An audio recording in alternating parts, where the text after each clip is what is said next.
Video शुरू होने से पहले आपको विनम्र आदेश है कि कॉपी किताब लेके ही बैठें।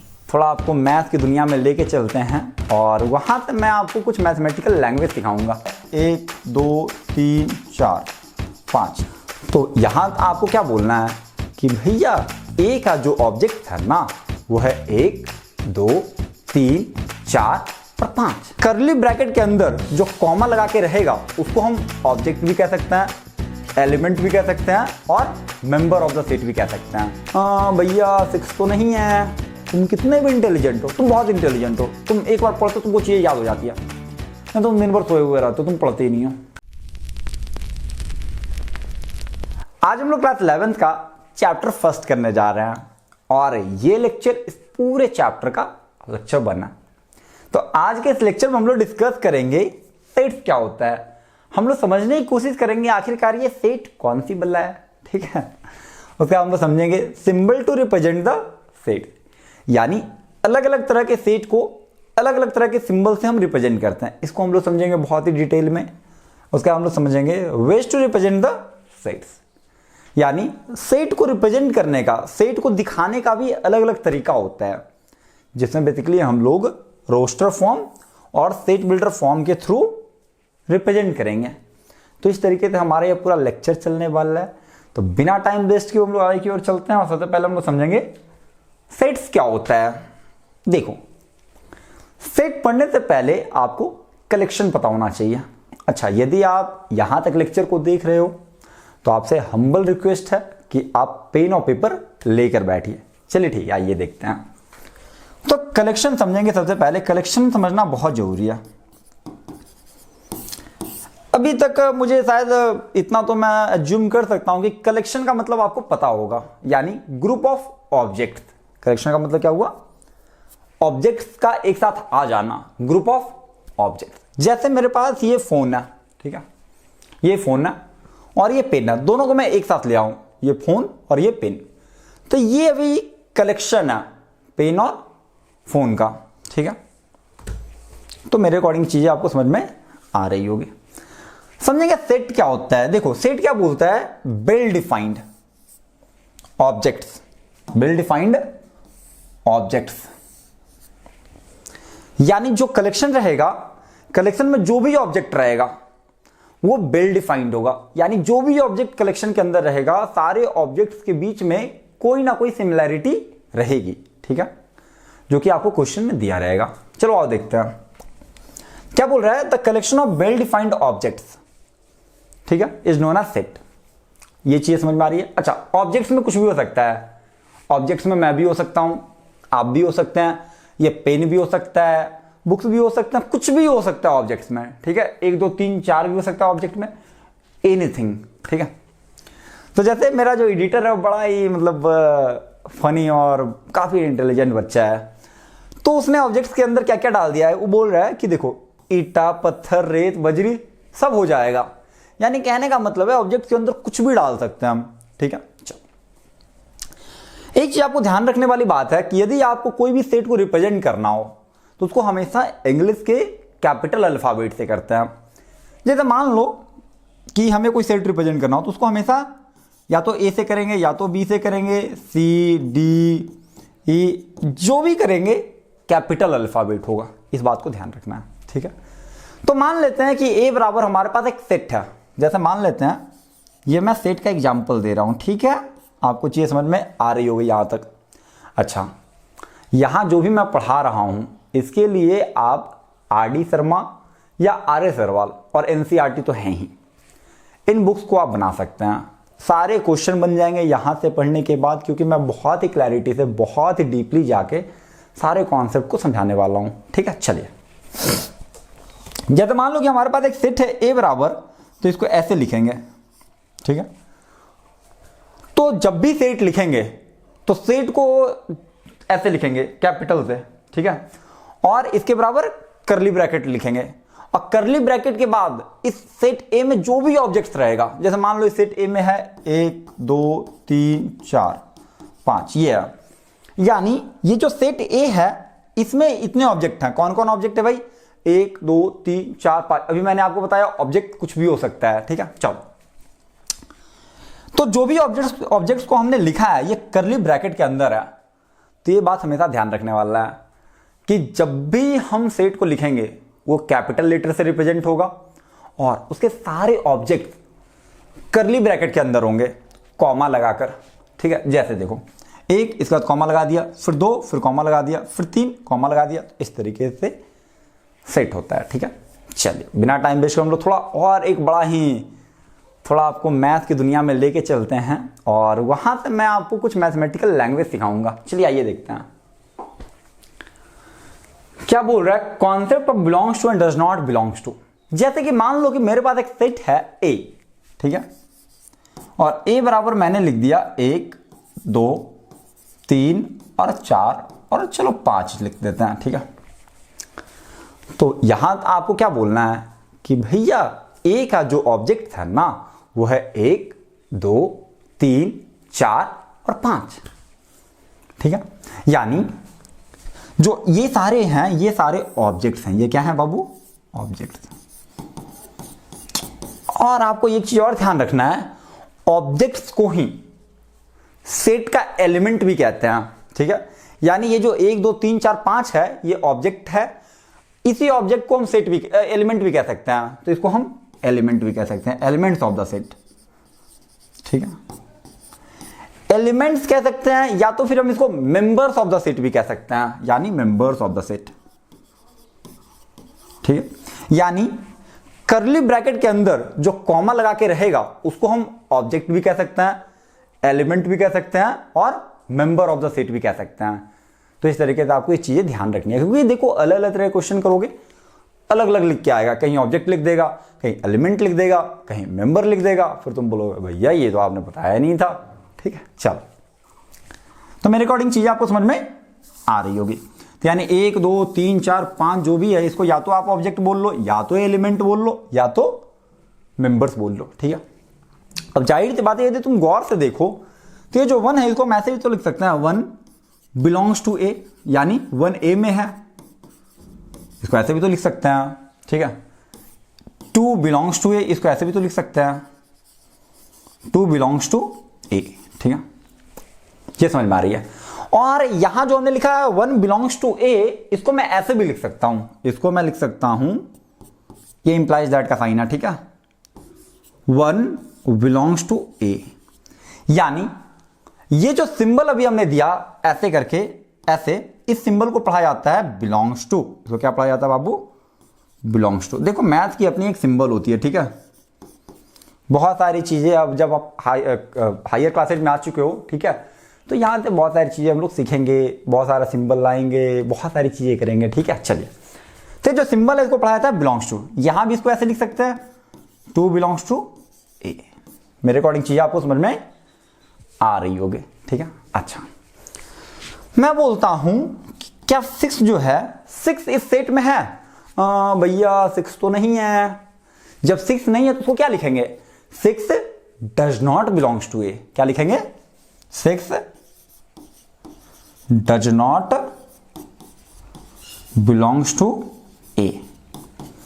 ठीक है, और डज नॉट लिखने का सबसे अच्छा तरीका है मैथ में, जैसे मान लो कि इक्वल है, ठीक है, इक्वल लिखना है तो इक्वल को ऐसे लिखते हैं, नॉट इक्वल टू लिखना हो तो इसको बस ऐसे काट दो। ठीक है, चलो समझ में आ रही है। चलो अब डज नॉट बिलोंग्स टू, तो बिलोंग्स टू को इसको ऐसे भी लिख सकते हैं 6 बिलोंग्स टू ए। ये हो गया 6 बिलोंग्स टू ए, बट क्या डज नॉट है, डज नॉट में मारेंगे खट ले भाई, तो 6 डज नॉट बिलोंग्स टू ए। तो मेरे अकॉर्डिंग आपको 2 सिंबल्स यहां पर मैंने बताया आपको। पहला बिलोंग्स टू, बिलोंग्स टू को हम ऐसे लिखते हैं, और डज नॉट बिलोंग्स टू इसको हम लोग ऐसे लिखते हैं, ऐसे। ठीक है, ये चीज ध्यान रखने वाली। यानी कहने का मतलब है जो भी ऑब्जेक्ट रहेगा सेट का, या जो भी एलिमेंट या जो भी मेंबर रहेगा, वो या तो बिलोंग करेगा सेट में या तो बिलोंग नहीं करेगा। ठीक है, चलिए थोड़ा मुझे प्यास लग गई है, जब तक आप लोग इसको नोट डाउन करना है तो कर सकते हैं। हम लोग आगे बढ़ते हैं। आप लोग जरा पानी पी लीजिए, काफी गर्मी है, एक्सट्रीम गर्मी है यार इधर।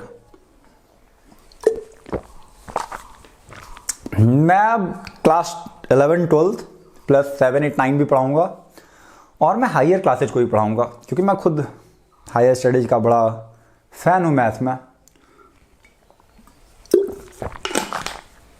मैथ बहुत इंटरेस्टिंग सब्जेक्ट है यदि आप उसको ढंग से करते हैं तब। चलिए देखो, आप लोग ये पानी वानी पी लो। चलिए अब क्या है, सम इंपॉर्टेंट सिंबल्स। अभी हमने आपको थोड़ी देर पहले बताया था कि हम लोग सिंबल भी समझेंगे, यानी अलग अलग तरह के सेट को रिप्रेजेंट करने का अलग अलग सिंबल होता है। जैसे पहला क्या दिया, सेट ऑफ नेचुरल नंबर। अब आपको पता है नेचुरल नंबर क्या है यार, 11th के बच्चे थे, इतना तो एक्सपेक्टेशन हो ही सकती है मेरी कि उसको नेचुरल नंबर पता हो। नहीं पता है तो फिर भी जान लो। नेचुरल नंबर्स का वैसा सीरीज होता है जो 1 से स्टार्ट होता है और इन्फिनिटी तक जाता है, ऐसे करके 1 2 3 4 5 6 ऐसे बढ़ता जाता है इन्फिनिटी तक। ठीक है, तो जाहिर सी बात है यदि तुम सेट ऑफ नेचुरल नंबर लिखिएगा तो इसमें क्या करोगे आप कि 1 2 3 4 डॉट डॉट डॉट डॉट ऐसे करके इन्फिनिटी तक जाएगा, यानी +1 +1 +1 +1 होता होता इन्फिनिटी तक जाएगा। अंडरस्टूड? तो ये जो सेट है पूरा, इसको हम रिप्रेजेंट करते हैं कैपिटल एन से। ठीक है, यानी सेट ऑफ नेचुरल नंबर को रिप्रेजेंट करते हैं कैपिटल एन से। ये समझ में आ गई? यानी ये स्टैंडर्ड है। ठीक है, कि बार बार बहुत जगह यूज आता है ना इसका, तो इसलिए इसको एक स्टैंडर्ड सिंबल दे दिया गया है। ठीक है, in the same way set of integers को जेड से रिप्रेजेंट करते हैं। तो इंटीजर्स आपको पता होगा, नेचुरल नंबर, जीरो और नेगेटिव नेचुरल नंबर सबका कॉम्बिनेशन जब बनाते हैं तो वो इंटीजर्स कहलाता है। ठीक है, चलो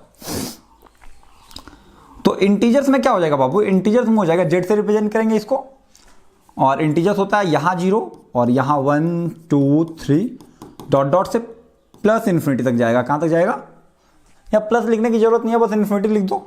ठीक है,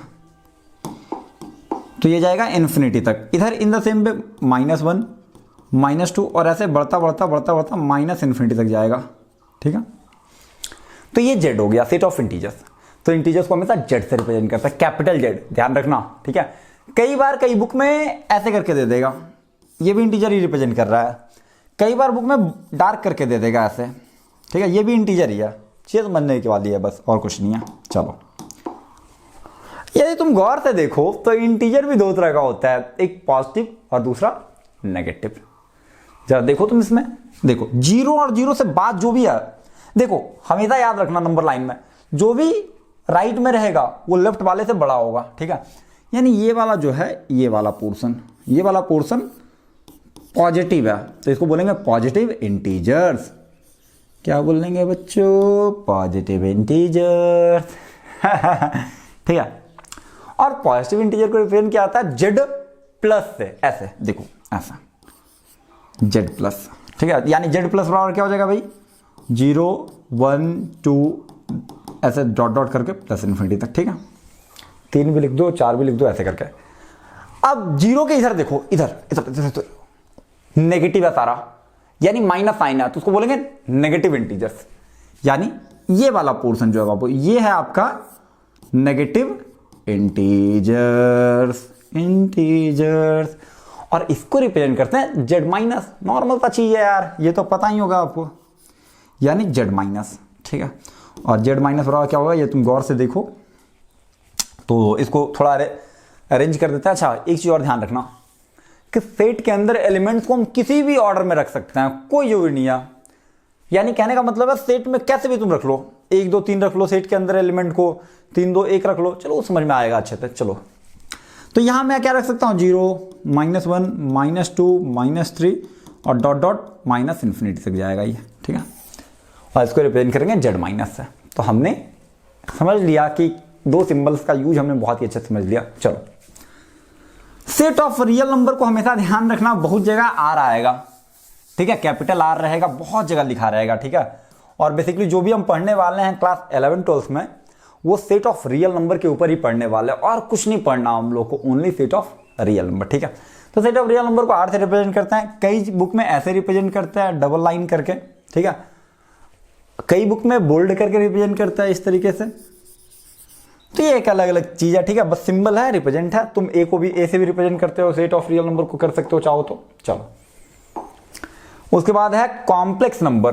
कॉम्प्लेक्स नंबर क्या होता है भाई, देखो कॉम्प्लेक्स नंबर क्या होता है ना, जैसे तुम्हारा घर है। ठीक है, तो तुम्हारे घर में जो तुम्हारे दादाजी हैं वो है तुम्हारे कॉम्प्लेक्स नंबर। तुम्हारे पापा रियल नंबर, तुम्हारे बड़ा भाई रैशनल, तुम बड़े भाई छोटे भाई रैशनल इरेशनल, इस तरीके से, ठीक है। यानी दुनिया का जो भी नंबर तुम लिख सकते हो, जो भी तुम लिख सकते हो नंबर के फॉर्म में, वो सारा कॉम्प्लेक्स नंबर कहलाएगा, ठीक है। कॉम्प्लेक्स नंबर से छोटा क्या होता है? Real number. रियल का से छोटा होता है रैशनल और इरेशनल। चलिए, तो कॉम्प्लेक्स नंबर कैसे रिप्रेजेंट करते हैं? सी से, ठीक है, समझ में आ गया। कुछ सिंबल मैं आपको और बता देता हूं, जैसे सेट ऑफ रैशनल नंबर। तो रैशनल नंबर के सेट को रिप्रेजेंट करते हैं बाबू, किससे रिप्रेजेंट करते हैं बताओ? इसको रिप्रेजेंट करते हैं क्यू से, ठीक है। Set of irrational number, set of irrational number को रिप्रेजेंट करते हैं हम लोग रैशनल नंबर्स, इसको रिप्रेजेंट करते हैं q to the power c से, ऐसे रिप्रेजेंट करते हैं। रिप्रेजेंटेशन है और कुछ नहीं और, ठीक है। चलो, और भी अलग अलग तरह के नंबर आते हैं जिसको एट इंस्टेंट उसी टाइम हम लोग सिंबलाइज कर देंगे, ठीक है। चलो, अरे आ जाओ फटाफट सीख ले हम लोग जरा।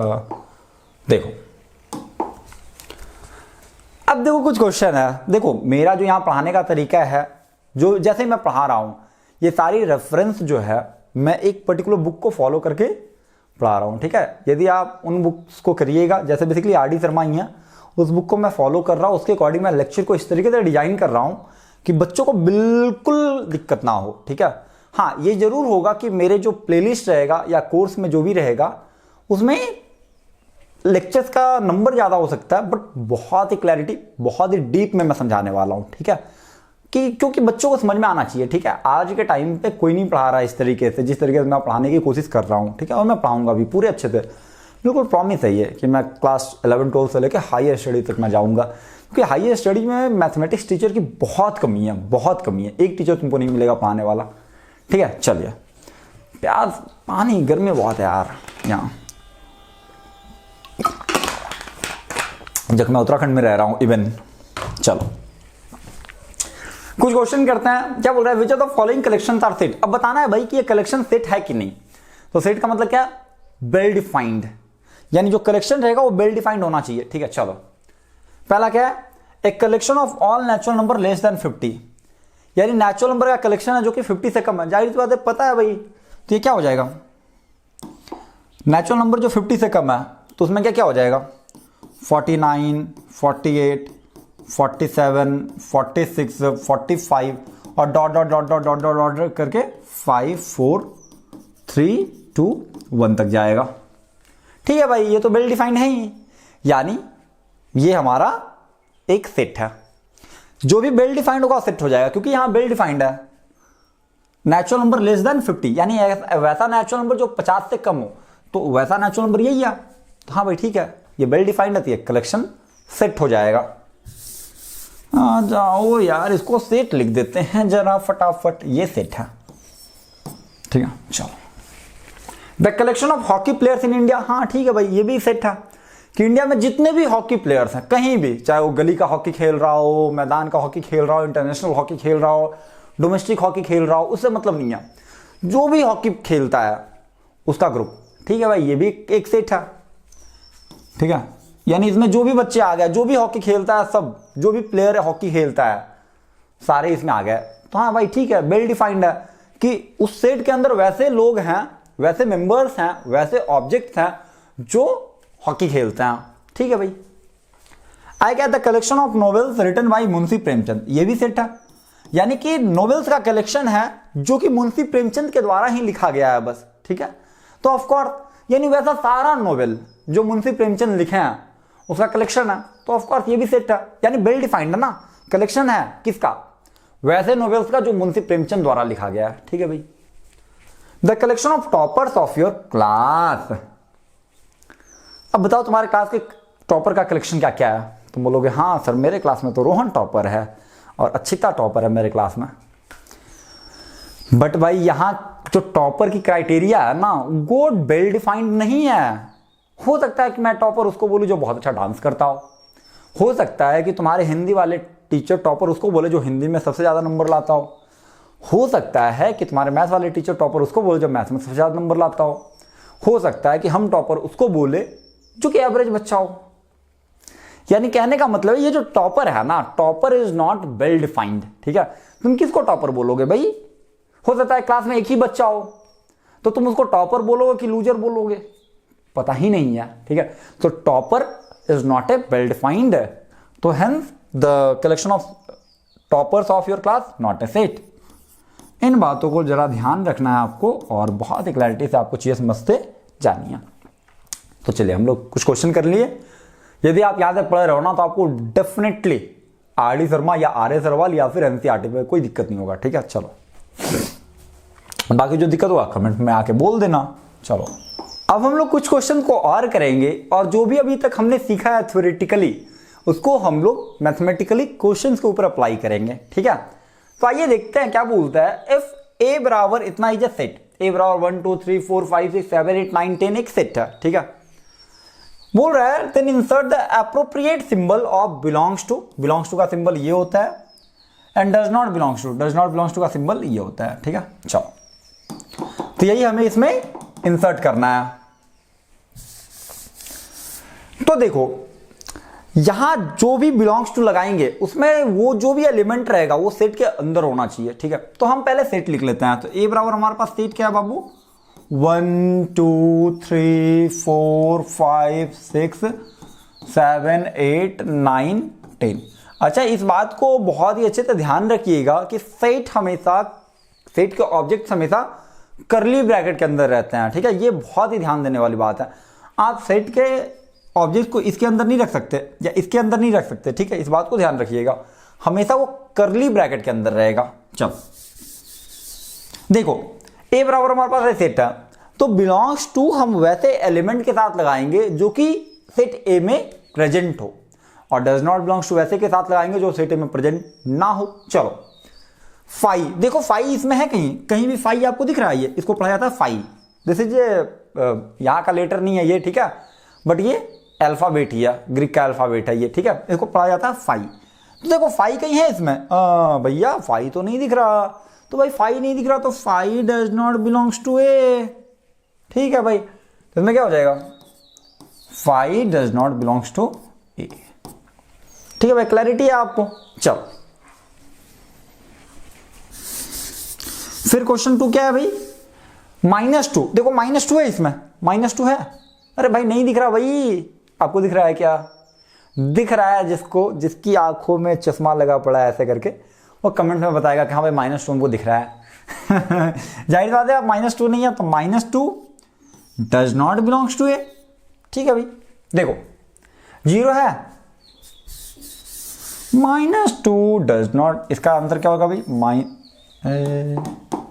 बुद्धू ऐसे थोड़ा ना इतना बड़ा बड़ा लिखोगे, इसको छोटा छोटा लिखेंगे, इसी में लिख देते हैं। ठीक है, डज नॉट। देखो 0 है, यहां 0 भी आपको नहीं दिख रहा होगा मेरे अकॉर्डिंग, तो 0 does not belongs to a. 0 does not belongs to a. ठीक है, बड़ा इजी है, और क्वेश्चन 4 तो आप खुद से करके बताओगे। ठीक है, चलो डज नॉट बिलोंग्स टू ए। चीज समझ में आ रही है? और लोग थोड़ा आगे बढ़ते हैं और एक नए कॉन्सेप्ट की तरफ चलते हैं, ways to represent the sets. अब लोग पढ़ेंगे कि सेट को रिप्रेजेंट करने के अलग अलग तरीके हैं। यानी अभी हम देख रहे थे कैसे रिप्रेजेंट कर रहे थे। ए बराबर हम लिख रहे थे 1 2 3 4 5 dot dot dot.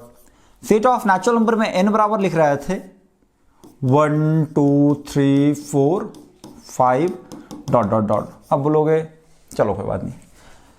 Set of integers में क्या लिख रहे थे हम? 0 -1 -2 डॉट डॉट माइनस इन्फिनिटी, और इधर 1 2 3 4 और डॉट डॉट प्लस इन्फिनिटी। ऐसे हम लोग लिख रहे थे अभी। ठीक है, तो ये भी एक तरीका है सेट को लिखने का, लेकिन एक तरीका और भी है, उसको हम लोग अभी क्लैरिटी के साथ दोनों तरीकों को समझेंगे और दोनों के बीच डिफरेंस क्या है इसको भी समझेंगे, और दो तरीकों की जरूरत क्यों पड़ी ये भी समझेंगे। आइए देखते हैं।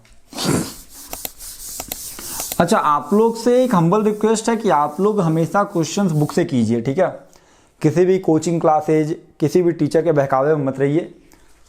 यदि आप अच्छे से तैयारी करना चाहते हैं बोर्ड लेवल का, ठीक है, और आप चाहते हैं कि आप कल के टाइम पे हायर स्टडीज में इंटर करें, ठीक है, तो मैं रिकमेंड करूंगा कि आप अभी से आर डी शर्मा कीजिए 11th 12th में। ठीक है, तभी जाकर आपकी कॉन्सेप्चुअल क्लैरिटी रहेगी और नेट जेआरएफ या फिर आप असिस्टेंट प्रोफेसर वगैरह या फिर 11th-12th के टीचर के लिए एलिजिबल हो पाएंगे। ठीक है, तो मेरा रिकमेंडेशन यही रहेगा कि आप हमेशा आर.डी. शर्मा को फॉलो कीजिए। 11th-12th तो होगा ही होगा, साथ में आपका जो बेस रहेगा ना असिस्टेंट प्रोफेसर या 11th-12th के टीचर के लिए या फिर 10 के टीचर के लिए बन जाएगा, तो ये बहुत अच्छी चीज़ है। ठीक है, मेरा मानना है पर्टिकुलरली कि assistant professor is the most luxurious job. ठीक है, दिन में 2 क्लास लेना है, बाकी सैलरी आपका 1,20,000 1,25,000, सप्ताह में 15 घंटा काम करना होता है एक असिस्टेंट प्रोफेसर को। ठीक है, बड़ा ही रॉयल जॉब है वो। देखिए, जॉब के साथ साथ नोबल प्रोफेशन भी है। ठीक है, अब प्रोफेसर हो भाई, अब समाज के लिए कुछ कर रहे हो। ठीक है, तो बहुत बड़ी बात है। ठीक है, चलो हमेशा प्रोफेसर्स की इज्जत करनी चाहिए। Ways to represent the set, इसमें बेसिकली हम लोग 2 अलग अलग तरीकों को पढ़ेंगे, जिसमें पहला होगा रोस्टर फॉर्म और दूसरा होगा set builder form. Roster roast नहीं करेंगे ठीक है, चलो हम लोग देखते हैं रोस्टर फॉर्म क्या होता है। देखो, यदि मान लेते हैं कोई हमारे पास एक सेट ए है, ठीक है, तो उसके एलिमेंट्स को यदि हम अलग अलग करके लिख दे, बाइफरकेट करके एलिमेंट्स को लिख दे, ठीक है, तो उसको बोलेंगे रोस्टर फॉर्म। जैसे मेरे पास मान लो कि एक सेट n था, अभी n बराबर हम लिख रहे थे 1 2 3 4 dot dot dot dot dot dot plus infinity तक जा रहा था। तो इसमें हमने क्या किया, जो भी n के एलिमेंट्स है उसको मैंने बाइफरकेट करके लिख दिया। बाइफरकेट मतलब क्या, कॉमा लगा लगा के लिख दिया, अलग अलग लिख दिया, तो इसको बोलेंगे रोस्टर फॉर्म। यानी रोस्टर फॉर्म में क्या होता है, सारे एलिमेंट्स को लिखा जाता है कॉमा दे दे के। ठीक है, जैसे z बराबर अभी हमने लिखा था 0 1 2 3 dot dot dot dot plus infinity, और इधर आ रहा था -1 -2 -3 dot dot dot minus infinity. ठीक है, इसी तरीके से आप कोई सेट a बराबर लिख सकते हो 4 5 6 7। ठीक है, यानी इसमें हमने क्या किया, जो भी एलिमेंट्स है उसको मैंने बाइफरकेट करके अलग अलग लिख दिया। ठीक है, सेट ए बराबर सेट बी बराबर हम ये भी लिख सकते हैं। सेट बी में मान लेते हैं कि तुम्हारे क्लास के 5 बच्चों का ग्रुप है, जैसे रोहित, राम, चंदन, राहुल तो देखो हर जगह रहता है, और स्नेहा। ठीक है, ये भी एक ग्रुप है। इसमें देखो जो भी एलिमेंट है, जो भी ऑब्जेक्ट है, सबको मैंने बाइफरकेट करके लिखा है। तो ऐसे लिखने वाले जो तरीके हैं ना, जिसको ऐसे लिखा जाए उसको बोलते हैं रोस्टर फॉर्म। ठीक है, या टैबुलर फॉर्म, दोनों याद रखना। चलो, अरे आइए ना, हम लोग करेंगे कुछ क्वेश्चंस, उसके बाद हम लोग बहुत ही क्लैरिटी के साथ समझने की कोशिश करेंगे। उसका आता है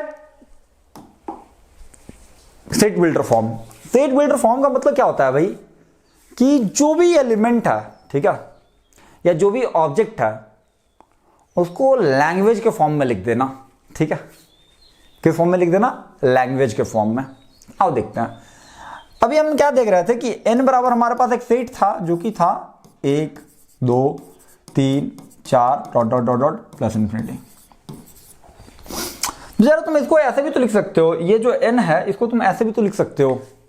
कैसे, ऐसे भाई, n बराबर x और यहां 2 डॉट, इस दोनों डॉट का मतलब होता है, इसको पढ़ाया जाता है मैथ में सच दैट।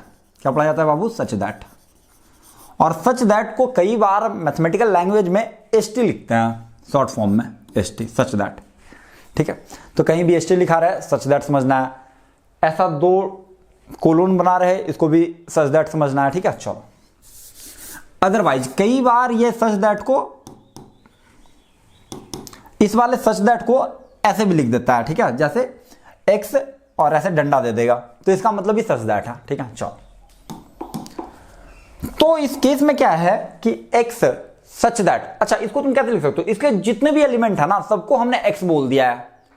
और x कैसा है भाई, x such that x is a natural number, x is a natural number. ये भी तो हो गया, ये भी तो सेम ही चीज रिप्रेजेंट कर रहा है। यानी सेट n को हम ऐसे भी तो लिख सकते हैं, x such that x is a natural number.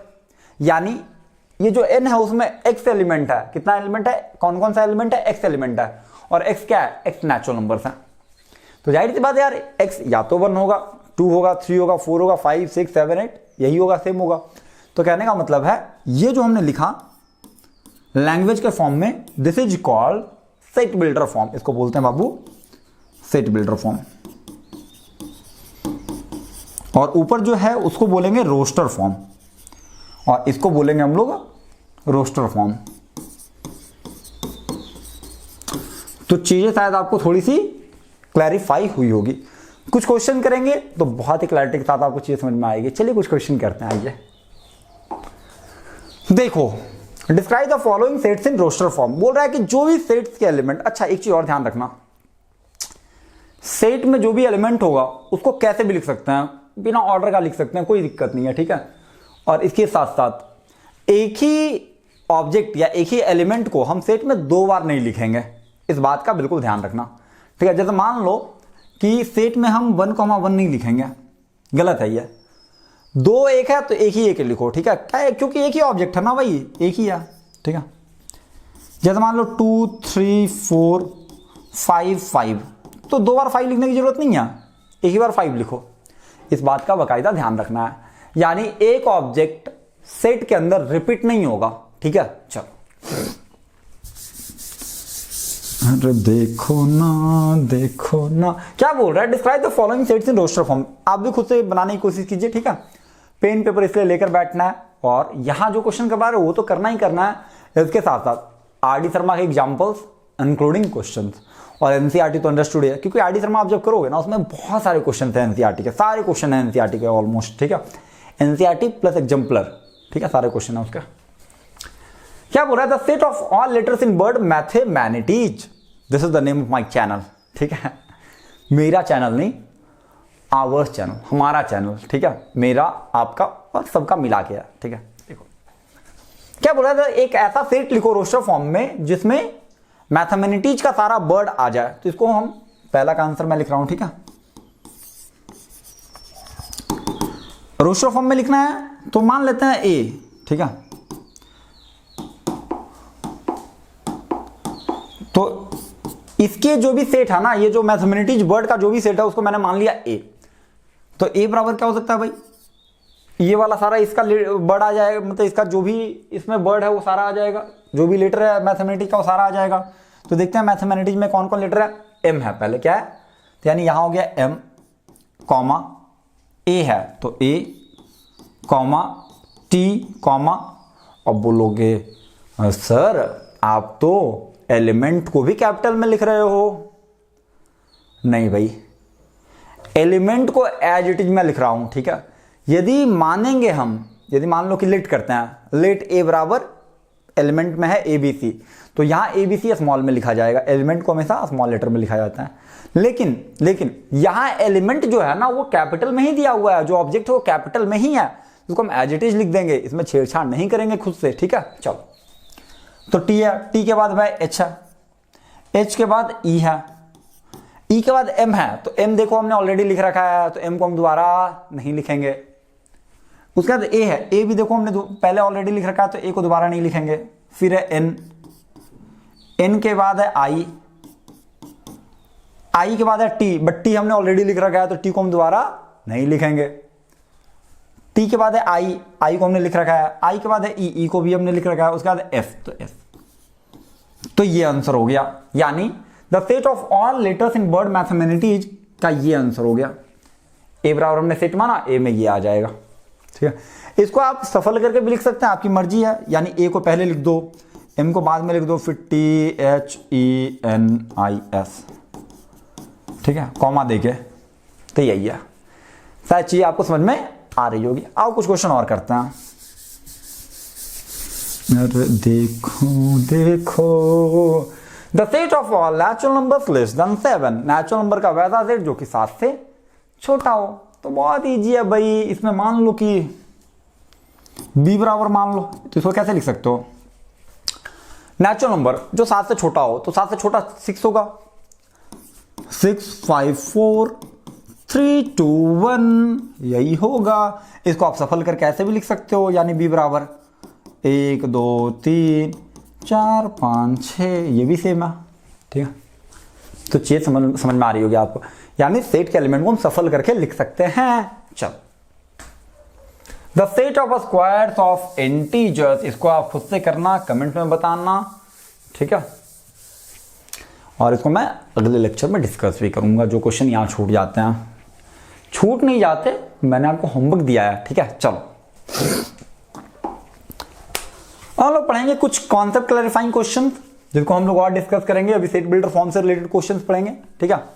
क्या बोल रहा है, the set of all letters in word subscribe, यानी सब्सक्राइब में जो भी वर्ड है, तो यदि आपने सब्सक्राइब देख ही लिया है तो चैनल को सब्सक्राइब कर लो, ठीक है। मेरे लिए नहीं, खुद के लिए, ठीक है, क्योंकि मैं 11 12 बहुत ही क्लैरिटी से पढ़ाने वाला हूं। 11 12 से क्या, मैं तो आई स्टडी पढ़ाऊंगा, ठीक है। देखो, द सेट ऑफ, इसको सेट बिल्डर फॉर्म में लिखना है, the set of all letters in word subscribe, तो इसको ऐसे लिख सकते हैं, ए बराबर क्या, एक्स, सच दैट, ए में क्या है भाई, ए में है एक्स, और एक्स किस तरीके से है, एक्स है, x is a letter of the word subscribe, SUBSCRIBE,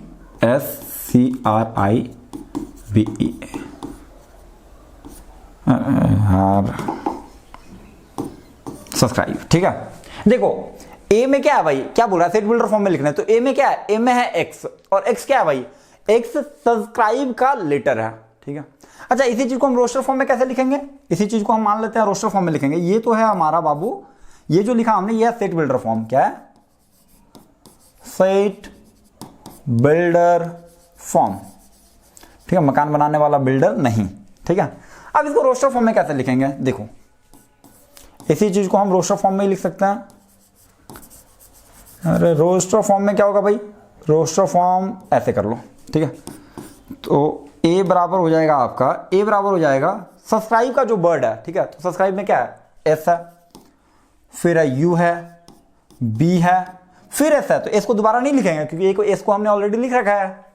फिर है सी, फिर है आर, फिर है आई, फिर है बी, बी को दोबारा नहीं लिखेंगे क्योंकि बी को हमने ऑलरेडी लिख रखा है। फिर है ई, तो ये हो जाएगा। चीज समझ में आ रही है आपको, चलो, अरे आ जाओ,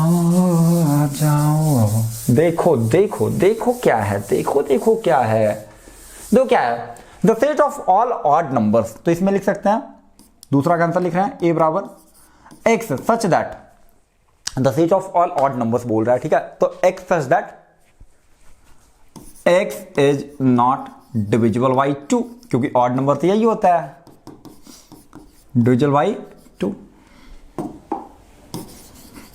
यानी वैसा नंबर जो 2 से डिविजिबल ना हो। ऑड नंबर किसको बोलते हैं, वैसा नंबर जो 2 से डिविजिबल ना हो। इवन नंबर किसको बोलते हैं, वैसा नंबर जो 2 से डिविजिबल हो। तो ये जो सेट ए है, इसमें क्या है, x such that x is an odd number.